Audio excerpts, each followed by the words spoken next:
Thank you.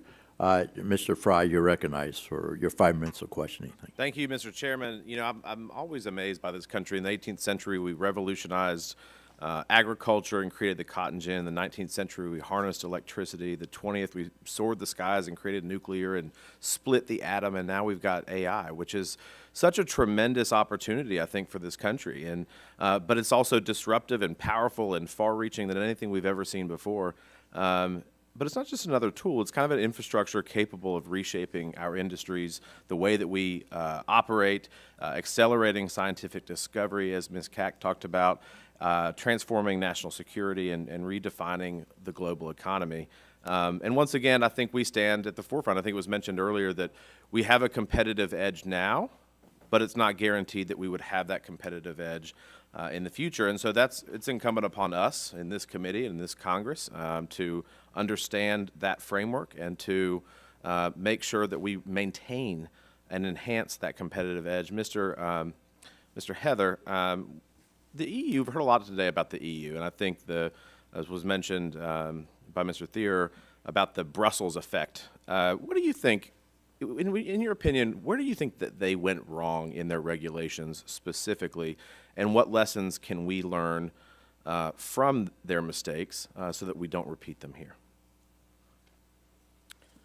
So as I said in my testimony, I think Europe prides itself in its kind of rush to regulate and wants to be the first to market to regulate. And I think they use that kind of as a soft power and try to go around to the rest of the world and get them to emulate it. And I think one of the things that they don't do a very good job is, one, sitting back and evaluating how their existing laws are working and functioning and identifying where the gaps are in those laws and where they might need to fill in those gaps with regulation. And so they didn't do that in their process to create the EU AI Act.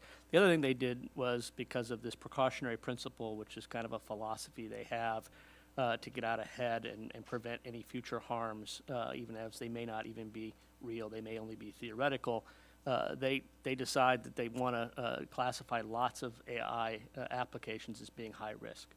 So they have overclassified what AI applications are high risk. And I hear a lot of people here talk about big tech.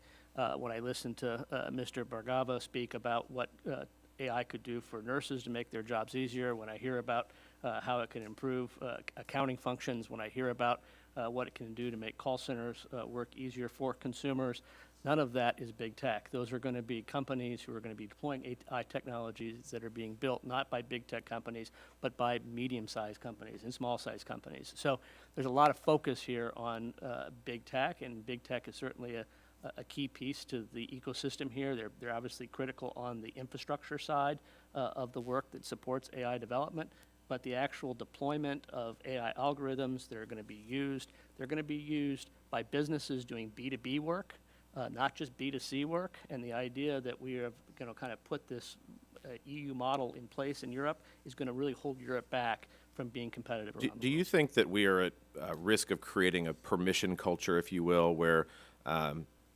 AI needs permission on innovations or prior approval prior to or compliance with strict regulations? I mean, that seems to be the European model, right? That you need their permission in order to do something. Are we at risk of doing that here? I don't know that we're at risk of doing that here yet, but that certainly is the path in which we see the states walking down.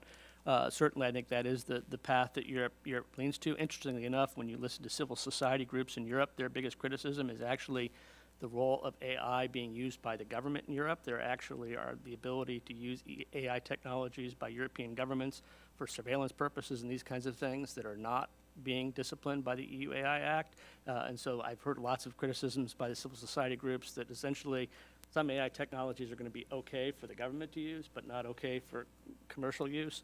That kind of disparity also, I think, creates problems and challenges. But those are some of the things that we see also out of civil society groups in Europe. Fair point. Mr. Bargava, on Monday, the Wall Street Journal published an article titled, "The Tech Industry is Huge and Europe's Share of It is Very Small."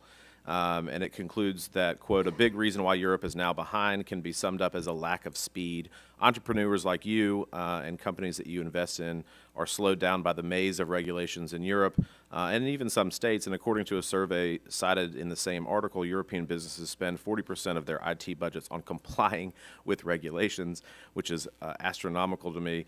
In your view, what would happen if the U.S. adopted that same approach, or states adopted that same approach that they've got in Europe? Yeah, I'll take just the 3 seconds here, but the models are changing every 3 to 6 months. So this is an industry where you can't afford to fall behind. If you fall behind even a matter of months, you're behind in a pretty large way from a technology perspective. And so that's something I hope the committee takes into account.